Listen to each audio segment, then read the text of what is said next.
हमारे साथ मौजूद है। बल्कि साहब, हमने कुछ अपने इंट्रो में कुछ चीज़ें समझाई, को पस मंज़र भी समझाया अपने नाज़रीन को। ये जो ईरान से चाबहार फैक्टर से या रेलवे लाइन से भारत का बाहर होना है, यानी भारत ईरान की भारत से दूरियां और फिर जो चीन का जो इन्वेस्टमेंट करना है, इसका इस खित्ते का पर भारत पर और पाकिस्तान पर असरात किस तरह के हो सकते हैं? तो देखने के लिए चाबहार की लोकेशन को और गवादर की लोकेशन को ध्यान में रखना बड़ी जरूरी है। डेफिनेटली दोनों पोर्ट्स हैं, ये बड़े जियो स्ट्रेटेजिक लोकेशन पे वाक़ है। जी हाँ। और आपको पता है कि दुनिया में इस वक्त इस खत्ते में इमर्जिंग पावर जो है वो चाइना है और इंडिया जो है वो एक पावर बनने की कोशिश कर रहा है। अब जब आप पावर बनने की कोशिश करते हैं पूरी दुनिया में, तो चाहे आप territorial army, conventional army develop कर ले, लेकिन तो नेवल आर्म जो होता है वो किसी भी मुल्क के डिफेंस पोटेंशियल का एक बहुत अहम हिस्सा होता है। अब गवादर जो है वो डीप सी पोर्ट है, जो चाबहार है वो डीप सी पोर्ट नहीं है। गवादर जो है वो सी लाइन ऑफ कम्युनिकेशन में वाक़या है, स्टॉक्स आप कहते हैं, जहाँ से इंटरनेशनल, आपको पता है कि ये एक इंटरनेशनल जो ट्रेडिंग रूट जहाँ से 70% इंडिया का गुजरता है उस पर वाक़या है और ये कनेक्टिविटी प्रोवाइड करती है।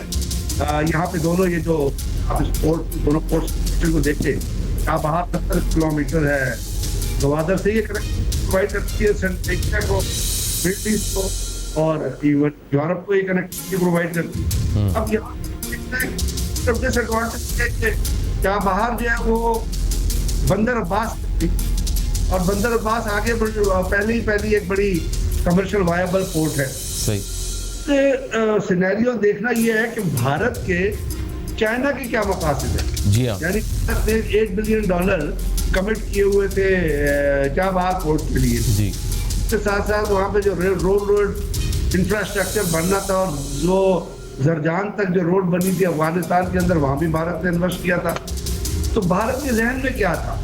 बुनियादी तौर पे भारत के जहन में, भारत ने, आपको पता है अफगानिस्तान के अंदर भारत ने ओवर तौर पे भी और कोवर्ट तौर पे भी इतनी इन्वेस्टमेंट की है कि न सिर्फ उसने वहाँ पे रोड इंफ्रास्ट्रक्चर डेवलप किया, बल्कि वहाँ उसने अपने 14 काउंसलेट बनाए हुए थे जहाँ से वो पाकिस्तान के अंदर दहशतगर्दी करता था। अब दहशतगर्दी का सामान पहुँचाने के लिए भी उसको एक ऐसा अनइंटरप्टेड रूट चाहिए था जो पाकिस्तान की नजरों में नहीं आता, पाकिस्तान की नजरों से ओझल होता। अब उसका मकसद ये था कि इस पूरे इलाके में जो अपना चाबहार के जरिए अफगानिस्तान के अंदर जब वो जाए तो वो पाकिस्तान को बाईपास करे और बाईपास करके वो अपना असर रसूख बढ़ाए सेंट्रल एशियन स्टेट में।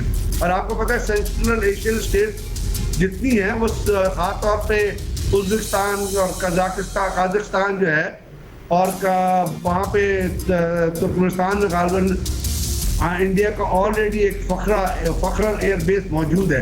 तो पाकिस्तान को बाईपास करना चाहता था, दूसरा ऑपरेशन के लिए और अपनी एनर्जी सिक्योरिटी के लिए, और इसीलिए वो चाबहार को डेवलप कर रहा था।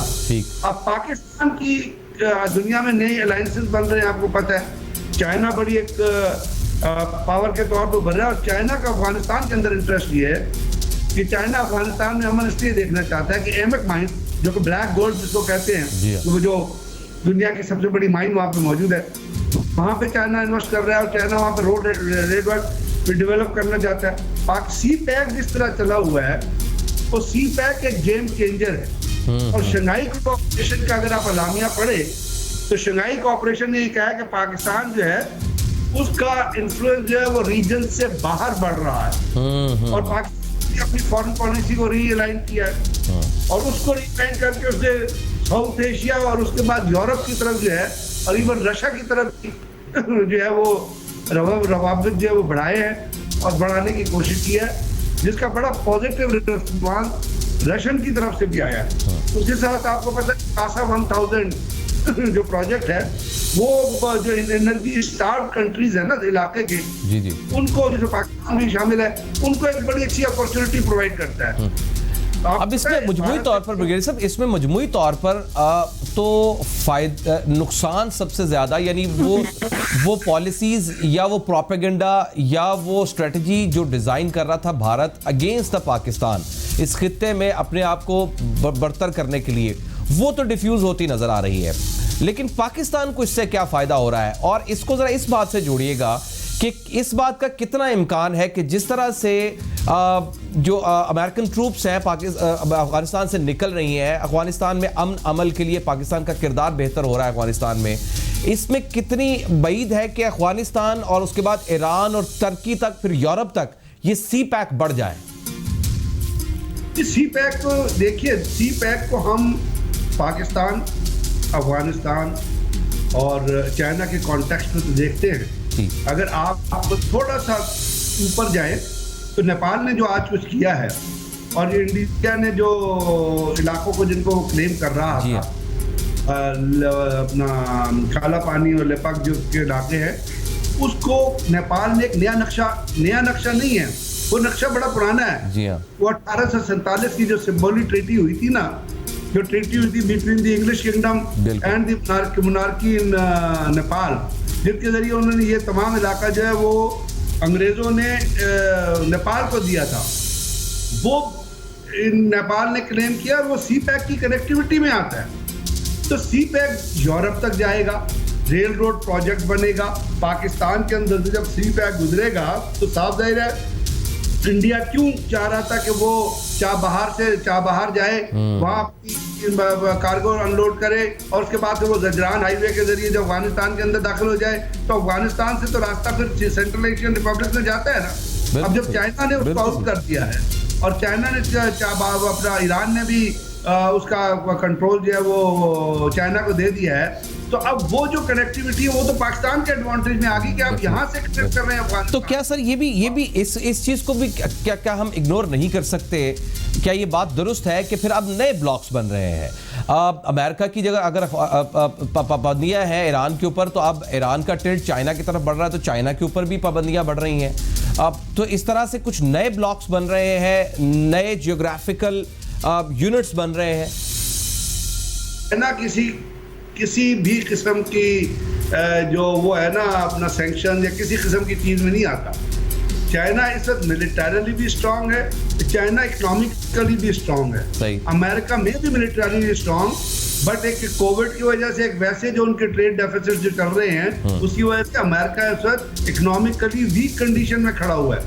रशिया के अंदर डेवलपमेंट को देखिएगा कि पुतिन ने कहा है, और पुतिन ये कोशिश कर रहे हैं कि वो 2036 तक वजीर आजम रहे, प्रेसिडेंट रहे। इसके लिए उन्होंने वो एक गवर्नर थे जो सबसे ज्यादा स्ट्रॉन्ग कैंडिडेट थे पुतिन को, उनको उन्होंने पिछले हफ्ते मेरे ख्याल पकड़ लिया, उनके खिलाफ काफी मुजाहरे भी हो रहे हैं।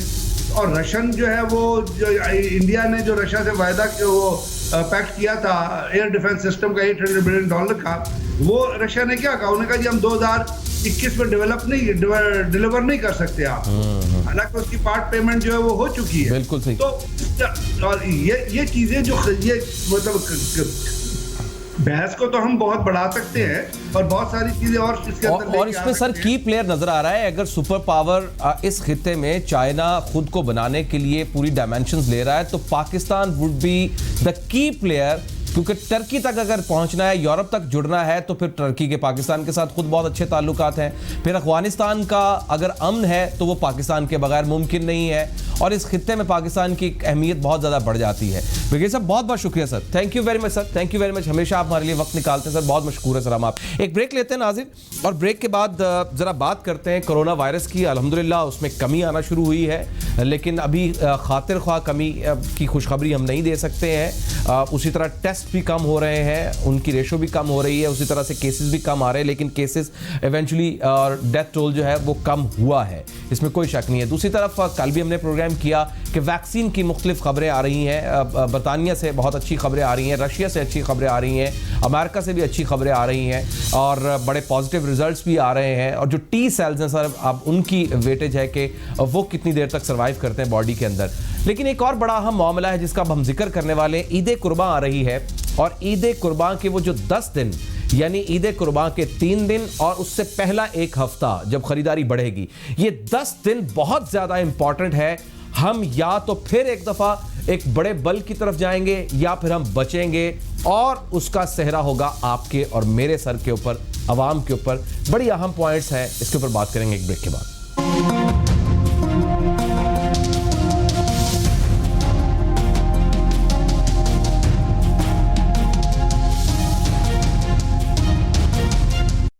लाइव बॉय की जानिब से एक पब्लिक